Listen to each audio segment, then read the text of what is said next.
Hello students. Last video में हम अन्योन्य प्रेरण के बारे में पढ़ चुके हैं। अब हम अन्योन्य प्रेरकत्व क्या होता है उसको समझने की कोशिश करेंगे। देखिए, जब अन्योन्य प्रेरण की घटना होगी तो मैंने आपसे कहा है कि अन्योन्य प्रेरण की जो घटना होगी उसमें दो कुंडलियों या दो परिनालिकाएं या उनकी आवश्यकता होती है। तो जब द्वितीय कुंडली में उत्पन्न चुंबकीय फ्लक्स होता है वो प्राथमिक कुंडली में बहने वाली धारा I के समानुपाती होता है। देखिए, जब अन्योन्य प्रेरण की घटना होगी तो जो दो कुंडलियां हमारे पास होती है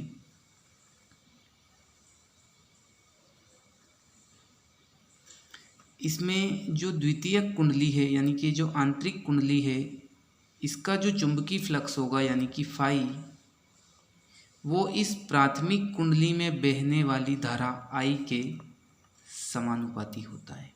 क्या? फिर से रिपीट करते हैं। द्वितीय कुंडली का चुंबकीय फ्लक्स प्राथमिक कुंडली में बहने वाली धारा I के समानुपाती होता है। तो देखिए, हमने यहाँ पर यही लिखा है कि अन्योन्य प्रेरण की घटना में द्वितीय कुंडली में उत्पन्न जो चुंबकीय फ्लक्स फाई होगा वो प्राथमिक कुंडली में बहने वाली धारा I के समानुपाती होता है। और हमने उसको इसी तरीके से लिखा है।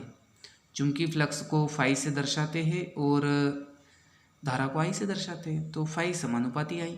जब समानुपाती का चिन्ह हटेगा तो M यहाँ पर नियतांक लेंगे जो कि अन्योन्य प्रेरकत्व का या अन्योन्य प्रेरकत्व को कैपिटल M से प्रदर्शित करते हैं।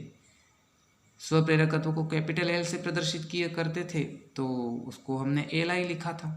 अब अन्योन्य प्रेरकत्व की बात कर रहे तो उसको Mi लिखेंगे, जहाँ पर M एक नियतांक है जिसे अन्योन्य प्रेरकत्व कहते हैं।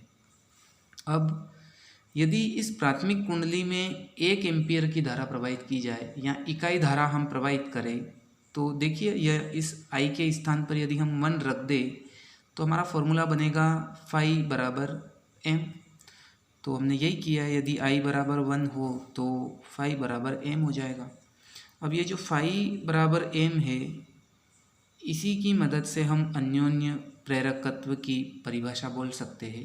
देखिए, कोशिश करते हैं।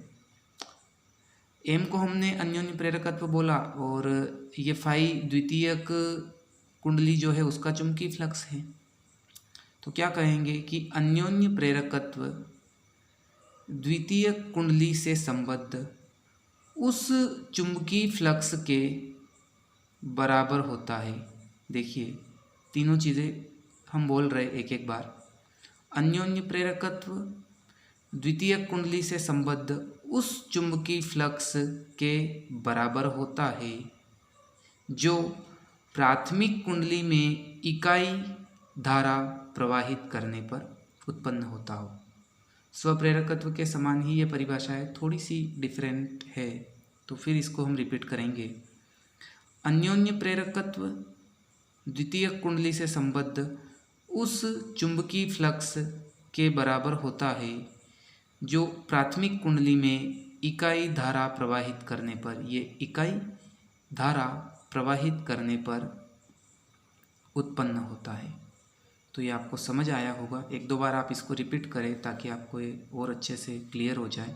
अब बात करते हैं हम इसके मात्रक की।